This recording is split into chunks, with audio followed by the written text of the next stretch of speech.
में कहा गया कि भारतीय राफेल तैयारे भी पाकिस्तानी दिफा और चीनी टेक्नोलॉजी के सामने बेबस हो गए। पाकिस्तान ने भारतीय राफेल तैयारे गिराने में चीन की टेक्नोलॉजी का इस्तेमाल किया। पाकिस्तान ने चीनी इंटेलिजेंस का भी फायदा उठाया। चीन को पाक भारत जंग में अपने हथियारों को आजमाने का बेहतरीन मौका मिला।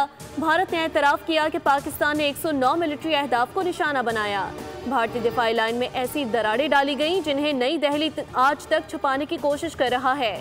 पाकिस्तान की कामयाबी के बाद इंडोनेशिया ने राफेल तैयारों की खरीदारी रोक दी।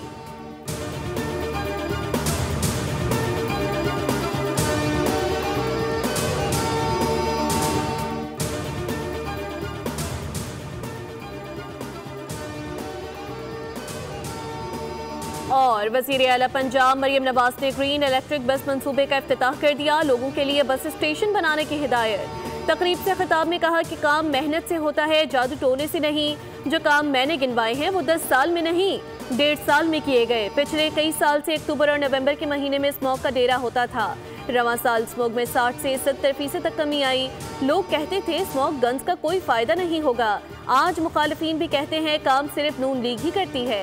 कुछ लोगों का नाम आते ही बदतमीजी और मारधार जहन में आ जाती है। उन लोगों को शदीद मायूसी हुई जो मुल्क के दिवालिया होने के ख्वाब देख रहे थे।